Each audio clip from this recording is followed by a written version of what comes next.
Hello, my dear friends. This is Wild Kate. Thank you for being with me and subscribing to my stories. I love you. I really love stories about love and relationships. My friend told me this story. I can't help but share this story with my friends. My first love came to me in 1991 when I was 15 years old. I was a shy teenager, fond of volleyball, listening to music, hanging out with friends. In general, like the majority of teenagers at that time. I was not spoiled by female attention. Lanky, lop-eared, stupid hairstyle, which he tried to hide his defect. He only caused ridicule and jokes from his classmates.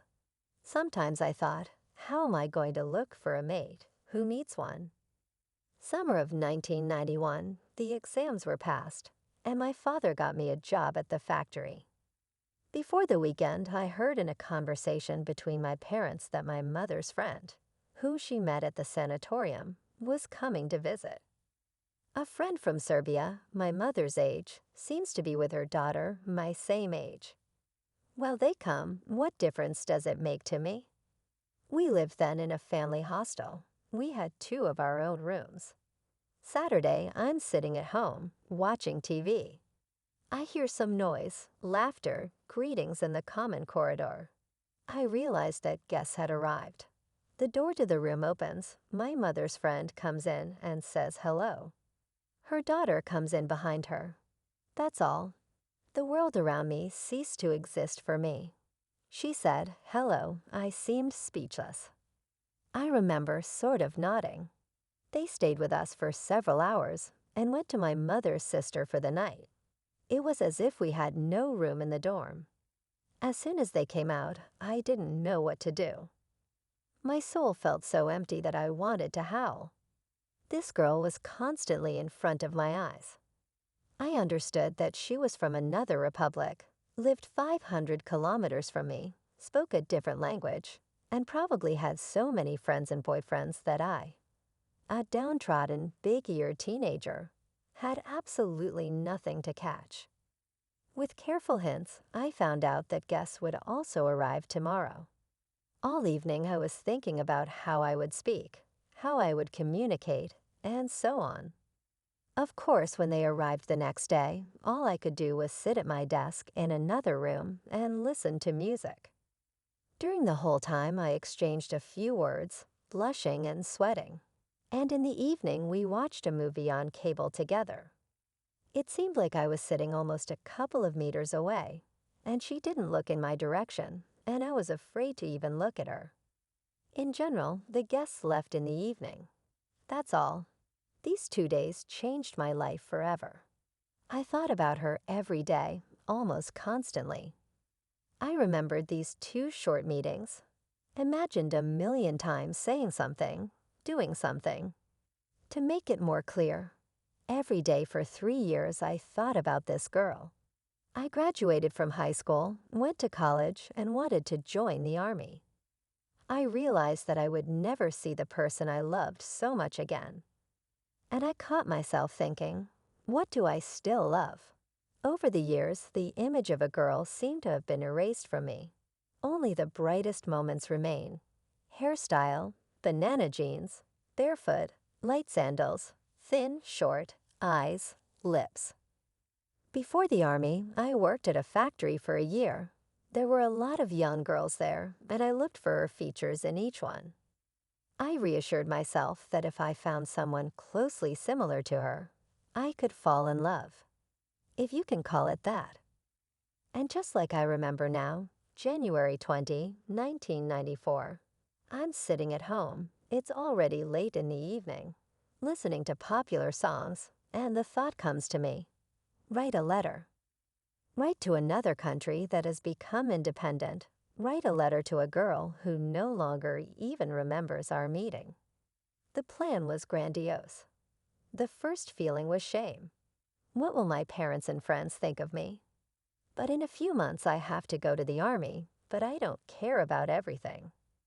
I find out my mother's address, and knowing that her birthday is February 3, I buy a greeting card, come up with a congratulatory poem, and seal it in an envelope.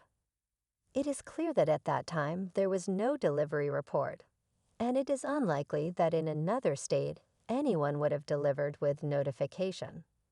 And at the end of March, I was ready to write a letter with a declaration of love. I wrote it 3 or 4 times, tore it up, and wrote it again. Sent.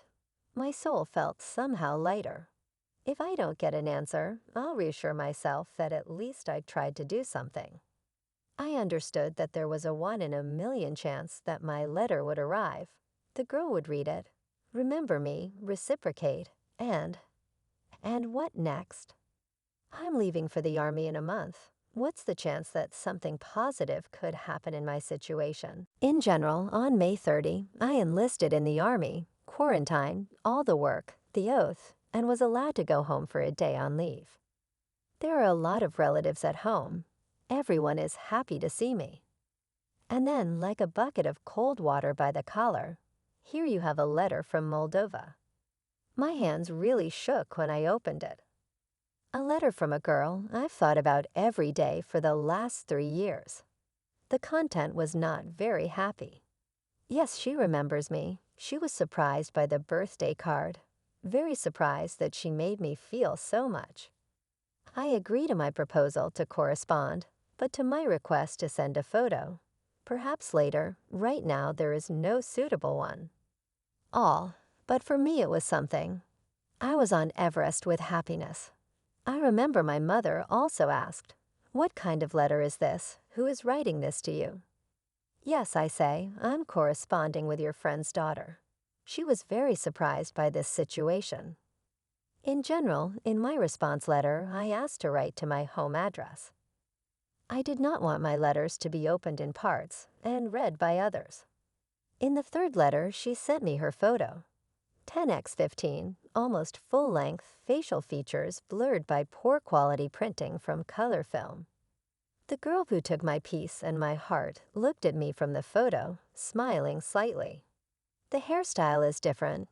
The look is different. But I didn't care. I peered deeply into this photo, trying to remember it. On New Year's Day, I wrote home to quit. I really wanted her to come visit. Her mother was also surprised that we began to correspond, but she agreed to come with her to my city on New Year's Eve. And now I'm on leave. The whole family is going to visit my mother's sister, where guests from Moldova are already waiting for me. I enter the apartment. Everyone greets each other joyfully. I enter the room. She stands by the window, smiles. I approach, extend my hand, and say, "Hello, I'm Dmitri." She smiles, shakes my hand, and answers, "Natalia." We chatted all evening, rode with our families in a large empty bus to our home, already in a new 3-room apartment, which we received immediately after the collapse of the Union, and celebrated the New Year together. I was the happiest person on earth. In my heart, I was glad that there was a person next to me who made me feel good and calm in my soul, even just from her presence. The next day, I had to return to the unit in the evening. The girl and her mother had to return home. I even remember how I pushed the last intercity minibus to Odessa, which could not travel due to an unexpected snowfall. Everything worked out well. They made it to their evening train, and I to my unit. Then the gray soldier's everyday life flowed again, which was painted over with letters from his beloved girl. In 1996, in February, I was given leave for 20 days. I decided to go to Moldova for my girlfriend's birthday. My mother looked at me with such eyes that I realized that I would be crossed out of the will. I bought a train ticket from my vacation money and went to where my girlfriend lived. I could already afford to write my girlfriend, although in our letters we had quite friendly relations. In general, I bought a bouquet of roses, February after all. They packed it for me so that I could deliver it, my dear aunt. And at that time, she was selling at 7 kilometers for inexpensively $35. And sold me a chic, tight-fitting black dress with size yes it will do, I tell you. In general, I'm all like this in a custom-made shirt, with a bouquet of roses, with a dress and a huge box of cosmetics as a gift, with a Polaroid with 3 cassettes. For those who don't know, the pictures are sent out immediately ready-made. At a birthday party in another country, with strangers who almost always speak an incomprehensible language, who ask in bewilderment, "Who is this? And what is he doing here?" The explanations caused even more confusion. In general, on February 5, 1996, while leaving by train for Odessa, at the station where the train stopped for 2 minutes, we kissed for the first time. It was the most I could get in all these years, for everything I've been through. For some, this is funny. For me at that time, it was an incredible achievement. At home, I had a serious conversation with my mother. She had many questions. What is happening? Why all this? Why are there not enough girls here, in your country, in your city? What the fuck is love? Why the hell are you fooling the girl? She has a guy she is going to marry. Seriously, it was as if I had descended from Everest into a basement in the village. How to get married when? No one wrote to me about this or informed me. There was no time to wait until I wrote a letter and received an answer. It all took 20 to 25 days. So I decided to take this step. I go to visit my friends who have a phone number. The girl goes to visit her friends with phone. I make long-distance calls and we communicate. Well, of course, I pay Intercity when the bill arrives. This was already better than letters. I called and asked about the guy and the rest. The girl replied, "Well, it's as if we are friends in correspondence. You don't write anything like that." Yes, I was surprised by your arrival, kiss, attention. What's next? And really, what next? What could happen next? After all, this is not going to the neighboring yard on a date, not even to the neighboring city. I had a promotion in the service. I received the shoulder straps of an ensign. And by the end of the 2nd year of my service, I began to freely come home to spend the night. I call each other on weekends. We agreed that the girl will come to visit me at the seaside in the summer. In the summer, she came to visit with her older brother. They stayed for almost a week. I brought roses from the military unit in the morning and quietly placed them by her bed. I tried to always be there.